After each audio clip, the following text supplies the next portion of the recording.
الحمد للہ والصلاة والسلام علی رسول اللہ اما بعد۔ انتہائی قابل احترام معزز ناظرین سامعین، السلام علیکم ورحمۃ اللہ وبرکاتہ۔ آج ہم جس حدیث مبارکہ کو سمجھنے جا رہے ہیں، اس بات کی طرف نشاندہی ہے، نبی اکرم صلی اللہ علیہ وسلم کی ایک بہت بڑی پیشن گوئی بھی ہے۔ لوگوں کا قرآن پاک سے، کلام اللہ سے، کتاب اللہ سے ایمان اٹھ جائے گا۔ ابن ماجہ کی روایت ہے، حضرت زیاد بن لبید رضی اللہ عنہ کہتے ہیں کہ نبی اکرم صلی اللہ علیہ وسلم نے ایک موقع پر ایک خوفناک چیز کا ذکر کیا اور پھر فرمایا کہ ایسا اس وقت ہوگا جب کہ دین کا علم مٹ جائے گا۔ تو حضرت زیاد کہتے ہیں کہ میں نے کہا کہ اے اللہ کے رسول صلی اللہ علیہ وسلم، علم کیوں مٹ جائے گا جبکہ ہم قرآن مجید پڑھ رہے ہیں اور اپنی اولاد کو پڑھا رہے ہیں، اور ہمارے بیٹے، ہماری اولادیں آگے اپنی اولاد کو پڑھاتے رہیں گے۔ اس پر نبی اکرم صلی اللہ علیہ وسلم نے فرمایا، خوب اے زیاد، میں تمہیں مدینہ کا انتہائی سمجھدار آدمی سمجھتا تھا۔ کیا تم نہیں دیکھتے کہ یہود و نصارہ تورات اور انجیل مقدس کی کتنی تلاوت کرتے ہیں پر ان کی تعلیمات پر کچھ بھی عمل نہیں کرتے؟ اس حدیث مبارکہ کے اندر مسلمانوں کا جو آج حالت ہے، اور اس حدیث مبارکہ کے اندر حضرت زیاد نے جو اللہ کے نبی علیہ الصلوۃ والسلام سے سوال بھی کیا کہ جب ہم قرآن کی تلاوت کرتے ہیں، ہماری نسلیں آگے کریں گی، پھر ان کی نسلیں کریں گی، پھر علم کیوں مٹ جائے گا؟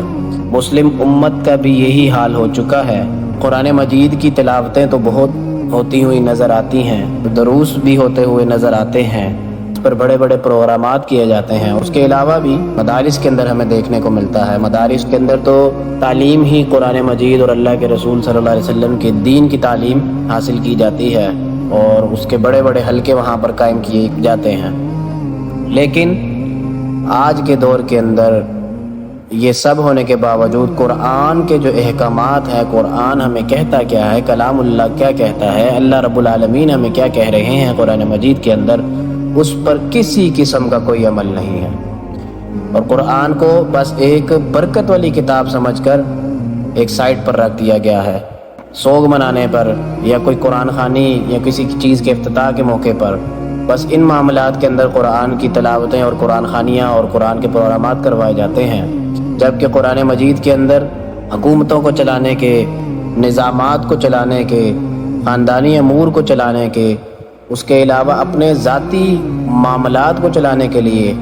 اپنی زندگی کو کیسے سیدھے رستے پر لے کر آنا ہے، ان تمام چیزوں کا قرآن مجید کے اندر ذکر ہے۔ جب یہ ساری باتیں قرآن مجید کے اندر موجود ہیں، لیکن اس کے باوجود آج کا ہمارا حکمران طبقہ، آج کا ہمارا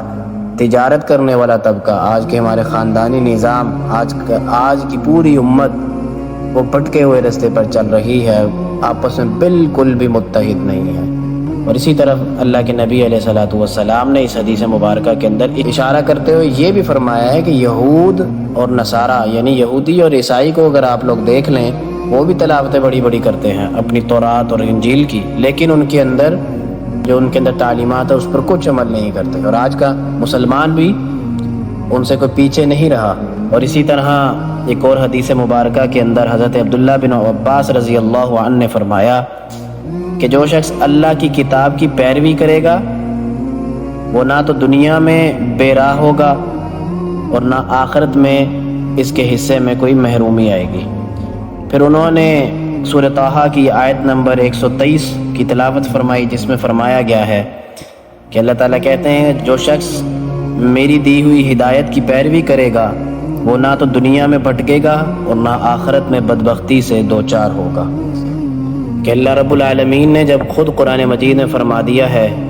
کہ یہ ہدایت جو میری طرف سے اتاری گئی ہے، اس پر جو عمل کرے گا، اس کو اپنی زندگی کے اندر، اپنے معاملات کے اندر،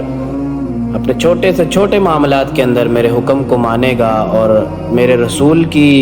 سنت کو اپنائے گا، تو وہ تو نہ تو دنیا میں کسی قسم کی بے روی کا شکار ہوگا اور نہ ہی آخرت میں اس کو ذلت کا سامنا کرنا پڑے گا۔ تو ان دونوں احادیث کے اندر ہم سب کو بہت بڑا سبق ملتا ہے۔ قرآن مجید وہ کتاب ہے جو ایک پوری ضابطۂ حیات ہے، جو انسان کو جینے کا سلیقہ، اپنے معاملات میں